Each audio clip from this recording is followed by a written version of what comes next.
and you've only got a certain amount of fucks to give, as in you've only got a certain amount of time and energy. I was just going to say the one thing that we don't have much of is time. Get ready to be thoroughly entertained, hilariously challenged, and profoundly inspired.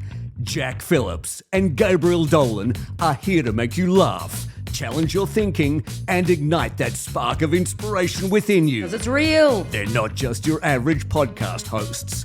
They're like the superheroes of real-life experiences and witty insights. Strap yourself in for Keeping It Real with Jac Ral. Welcome to another episode of Keeping It Wheel. Keeping It Wheel. Now, you have a drink already. There's a good name for an episode. Okay, Keeping It Real with Jac and Ral. And as usual, we have Jac Phillips in the chair. And we have Ral Dolan. Gabriel Dolan. Gabriel Dolan. You know, you got to say my official name first. How many You're times so have we not a gone Gabriel. over this? You're not a Gabby. No, God, please don't call me Gabby. Do not call me Gabby. It sounds Flabby like crabby Gabby. I don't want to do it. Don't want to do it. Definitely not a Gabby. I am so excited about this episode. I think this is one of the favourite episodes we've been looking forward to, because I'm not going to say what it is called yet, but there's suspense. I know. You know, there's not a lot of benefits of getting old, as you know, Jac. Getting older. Getting older, correct. I'm not old. But there's, you know, getting older, like, you know, there's some benefits that we want to talk about soon, but there's not a lot. Like, what annoys you? Let's start. What annoys you about, you know, as we're aging? I don't feel old, and I love that line, age is an attitude, not a number. Mm-hmm. Love it. So I don't feel old until I feel old. So every now and again, example would be I was doing a lot of mowing yesterday, and every now and again I jolt around on the ride-on mower and I can feel my hip sort of go. I think, oh, that's elderly. Bit creaky. Bit creaky. What about you? I think it's just bloody menopause. No. Hot flushes, God. all that stuff. That's a cruel joke, isn't That's it? not fair. We could do a whole episode on menopause. We could. We actually could. One time we might. Anyway, so the point is there's not a lot of benefits of getting older. But one of the benefits Huge of getting benefit, older the is most that important. you don't care as much what other people think. Very true. Like, you really don't care. So this episode, I think why we like it so much, it's called No More Fucks to Give. I'm going to say that again. No more fucks to give, because we're at that age and stage. And I think if you can embrace this even earlier than we did, I Yeah. think we embraced it probably sooner than many. Yeah. But the sooner you can embrace it, the better, because what happens? You end up doing stuff that you might not have done otherwise, Yeah, because you exactly. don't actually give a fuck. Yeah.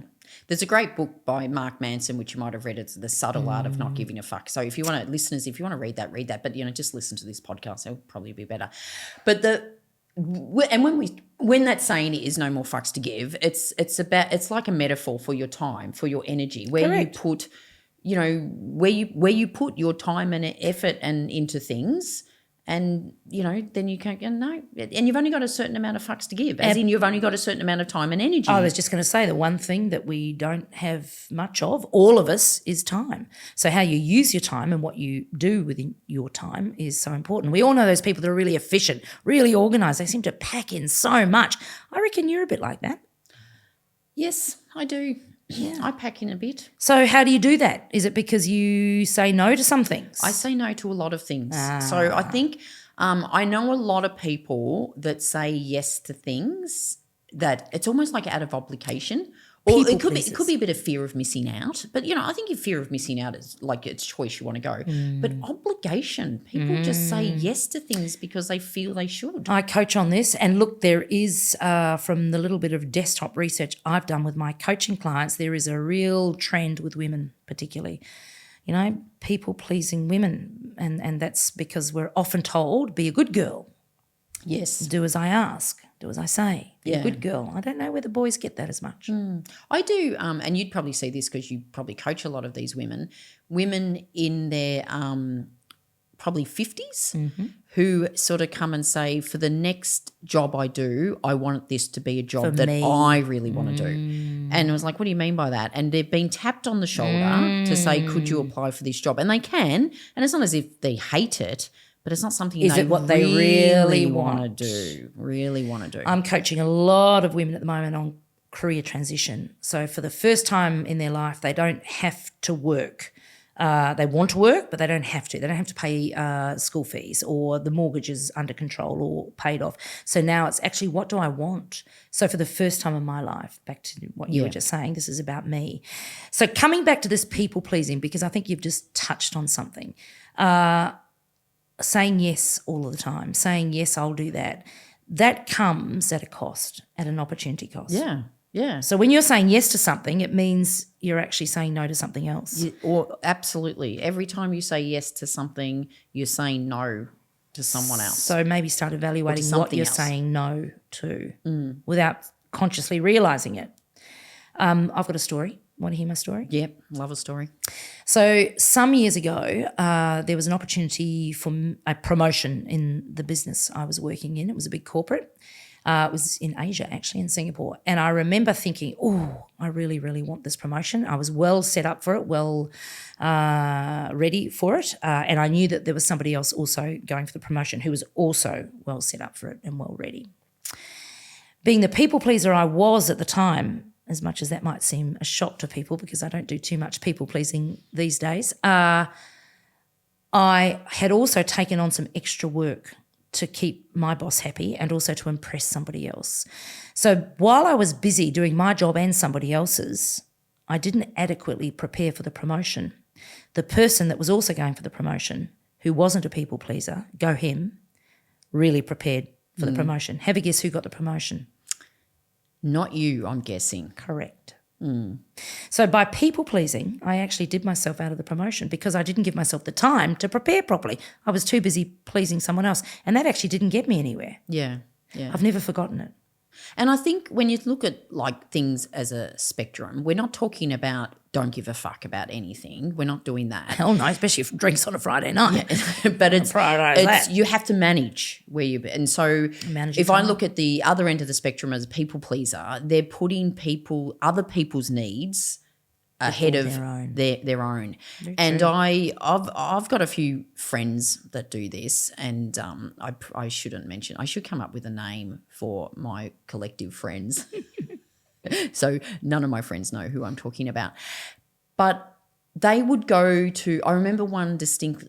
My friend, she was going to a craft party for school, and Kill she me hates now. craft. Like, yeah, Kill me now. And she's going and she's coming and complaining. She's going, Ral, I couldn't believe they were, deciding how long the piece of string should be and around this. And I look, you're going on about, and I go, but that's craft. That's what craft That's what is. craft is. I go, why did you say yes to that? And it was like she felt obliged.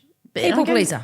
And I go, just you could have helped out in other ways. Don't say yes to things that you feel obliged to go because opportunity cost. You could be doing something else. And I think also when you say yes to things, and even for a job like you don't want to do, or you stay longer at a job because people want, you're not giving it 100%.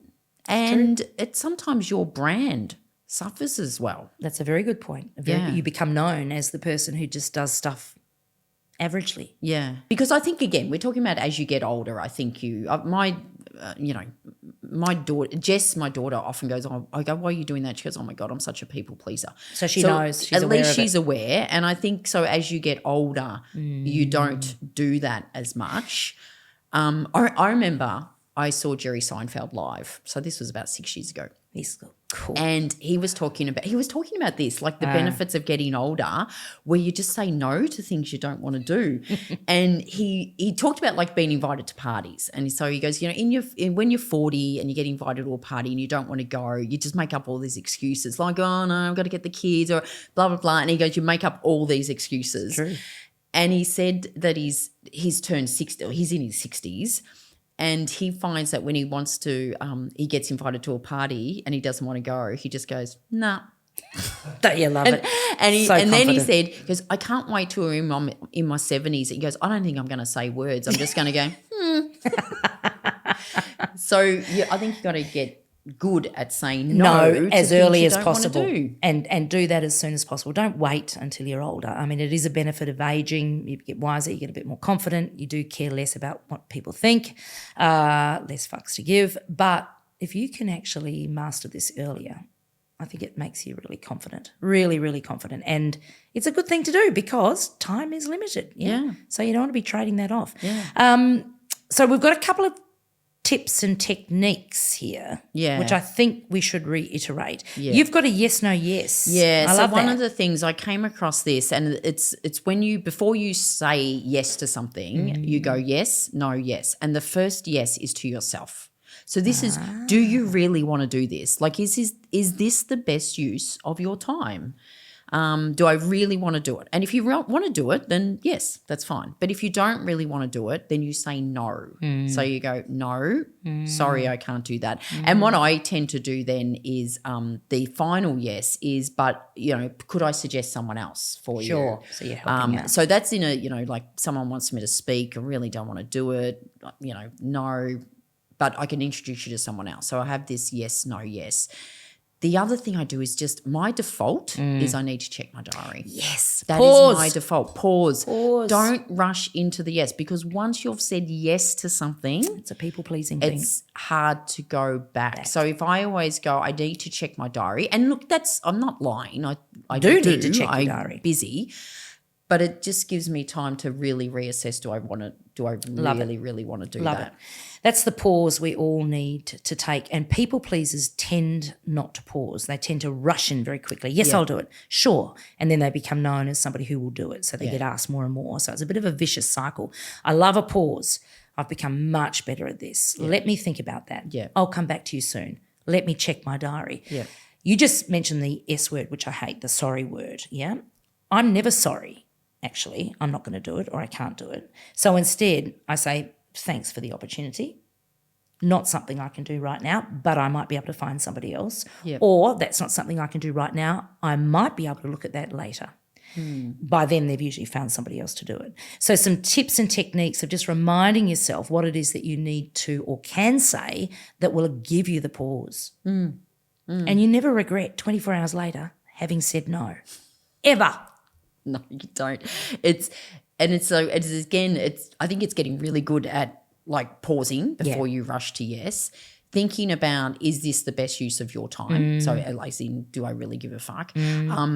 One of the things, and Mark Manson mentions this in his book about like those parties, like Tupperware parties or Jewelry parties, craft parties. Stop it. What's wrong with just a party to listen to some music and have a drink and a talk? Do you need a theme? You know what I think?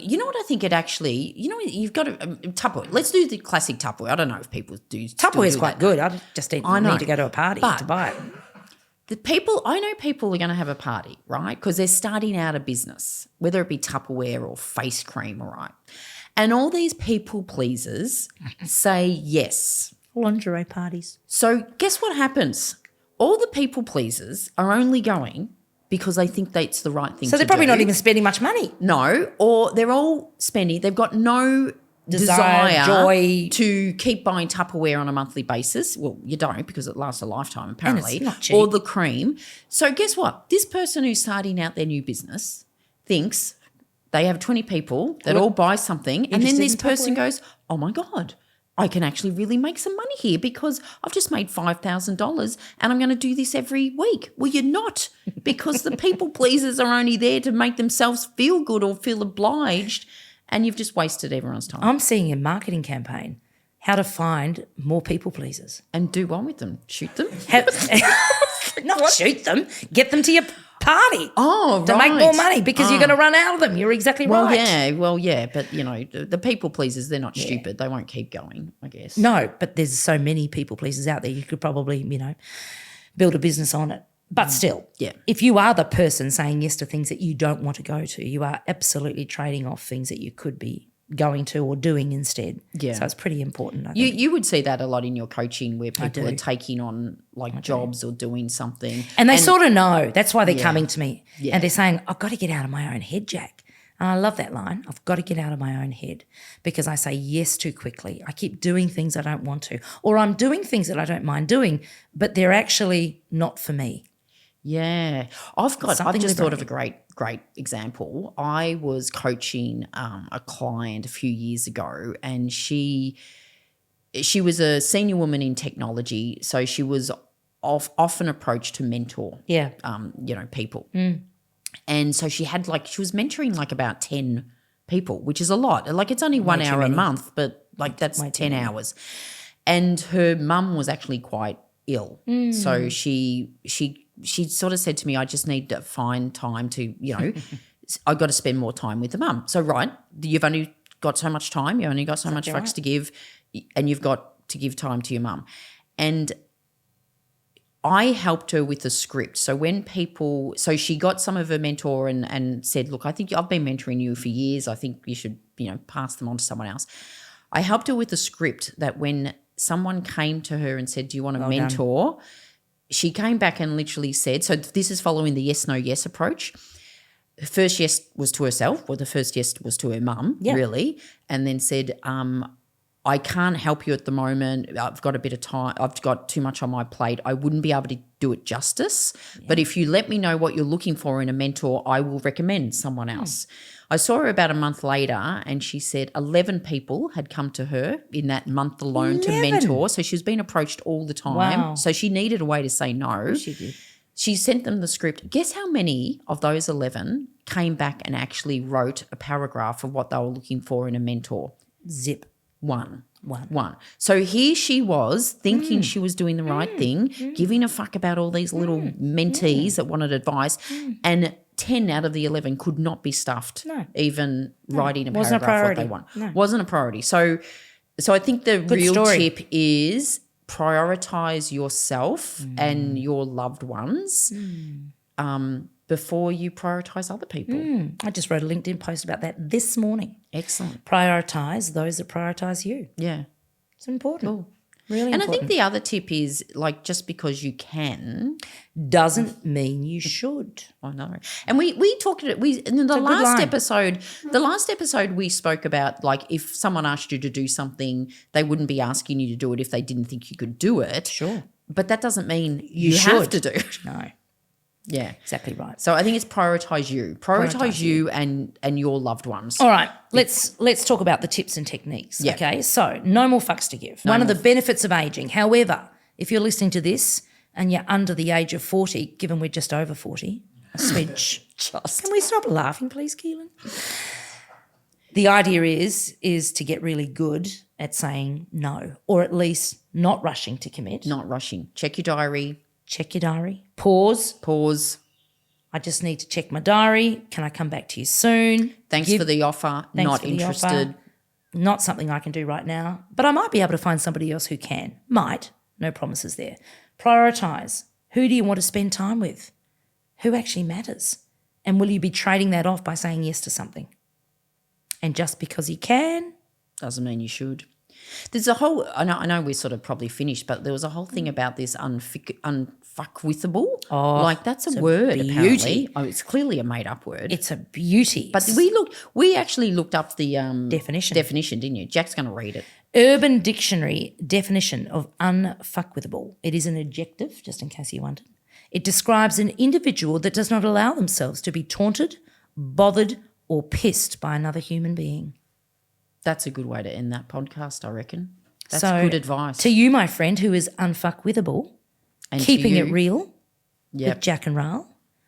Yep. As always, if you like what you're hearing, 5-star reviews. We might seem really confident, but we want people to give us 5 we stars. So are. If you want to watch us, you can head to Spotify or YouTube. So the video's there. And don't forget, send in your questions. We have got lots of questions coming in and start answering them next episode, I think. We're going to start answering next. You said answering. I don't know. Keeping it real with Jac Ral. See ya. You've been listening to another episode of Keeping It Real with Jac and Ral. If you like what you've heard, don't forget to tell others about it and give a 5-star review. They may seem confident, but they really are sensitive 5-star needy souls. Yeah, right. Keeping It Real, created by Jac Phillips and Gabriel Dolan. Produced by Keehlan Ferrari-Brown. And this really real voiceover, spoken by Richard Phillips.